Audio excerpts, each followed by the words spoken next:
नमस्कार, सच कहूं न्यूज में आपका स्वागत है। देखिए आज के मुख्य समाचार। बिहार शेल्टर होम में सुप्रीम कोर्ट ने सभी मामले सीबीआई को सौंपे। कहा पुलिस नाकाम रहे तो ऐसा करना ही पड़ता है।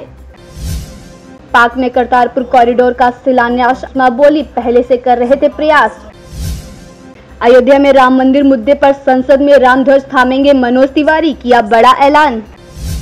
सहारनपुर में भीम आर्मी जिलाध्यक्ष की सुरक्षा में तैनात सिपाही को पीटा, आरोपी हुआ फरार। 2023 तक दिल्ली की सड़कों पर चलेंगे 25% ई वाहन, सरकार ने तैयार की नई ई वाहन पॉलिसी।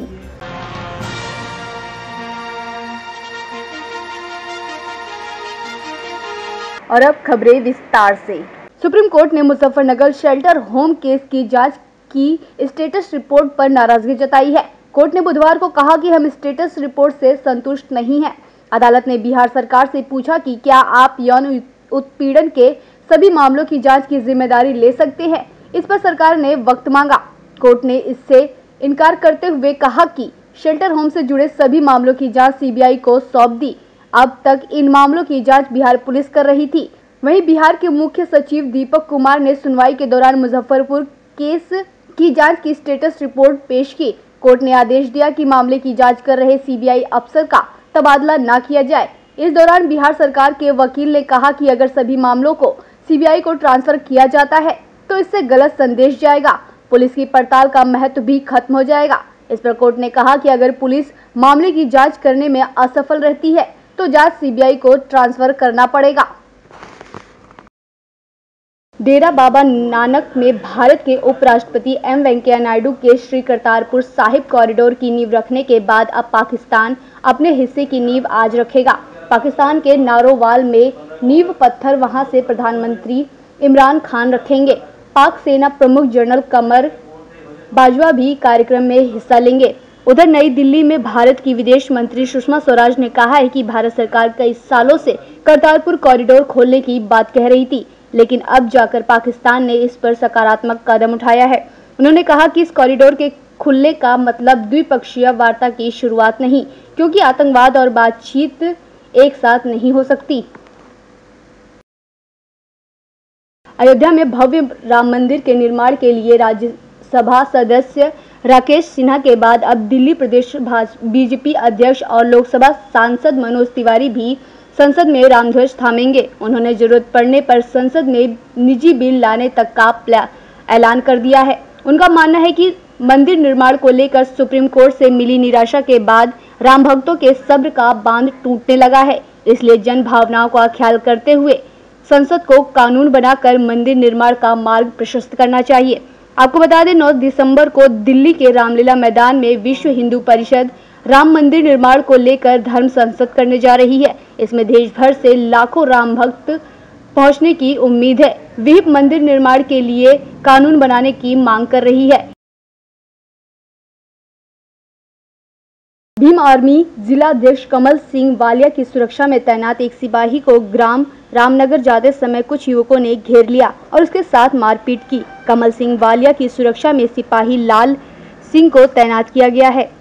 वहीं एसपी सिटी प्रबल प्रताप सिंह के अनुसार सोमवार शाम लाल सिंह ग्राम रामनगर में कमल सिंह वालिया की सुरक्षा ड्यूटी के लिए जा रहे थे। रास्ते में वाहन खड़े करने को लेकर कुछ युवकों को सिपाही लाल सिंह ने हटाने के लिए कहा, जिस पर आरोपी युवक उससे भिड़ गए। आरोपियों ने उसके साथ मारपीट की। किसी प्रकार वो बचकर वहां से निकला, जिसके बाद उसने इसकी जानकारी अधिकारियों को दी है।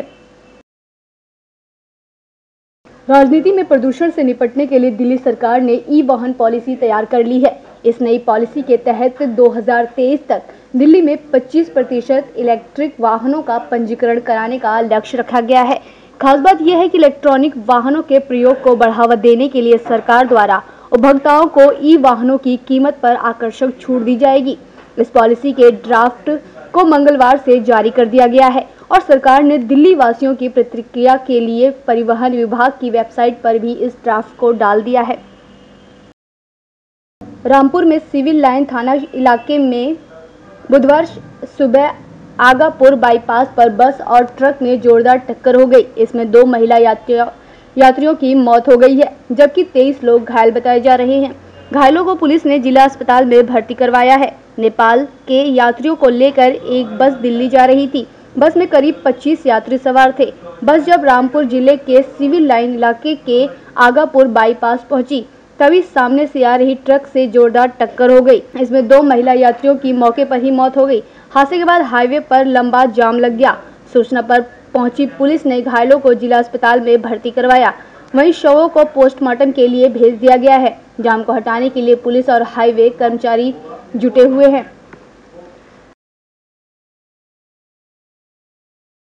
केंद्रीय प्रदूषण नियंत्रण बोर्ड ने स्थानीय निकायों को 2 टूक शब्दों में चेतावनी दी है कि वे प्रदूषण को कम करने के प्रयासों में तेजी लाएं। इस दिशा में आ रही जन शिकायतों को भी अविलंब दूर करें। साथ ही स्थानीय निकायों से भी ये कहा है कि वे जल्द सोशल मीडिया पर आए और जनता से सीधी बात करें। सुप्रीम कोर्ट ने सोमवार को ही सीपीसीबी को निर्देश दिया था कि वो उन सभी जिम्मेदार एजेंसियों और अधिकारियों के खिलाफ एफआईआर दर्ज कराएं जो वायु प्रदूषण कम करने के मुद्दे पर लापरवाही बरत रहे हैं। इसी दिशा में मंगलवार को सीपीसीबी ने नई दिल्ली नगर पालिका परिषद, दक्षिण दिल्ली नगर निगम, पूर्वी दिल्ली नगर निगम, दिल्ली मेट्रो रेल कॉरपोरेशन, केंद्रीय लोक निर्माण भवन और दिल्ली विकास प्राधिकरण के अलावा दिल्ली, राजस्थान, पंजाब, हरियाणा और उत्तर प्रदेश के राज्य प्रदूषण नियंत्रण बोर्ड से कहा है कि वे अविलंब सोशल मीडिया पर आए ताकि लोग प्रदूषण से जुड़ी शिकायतें उन तक सीधे पहुंचा सके। आज के इस बुलेटिन में बस इतना ही। बने रहिए सच कहूं न्यूज़ के साथ।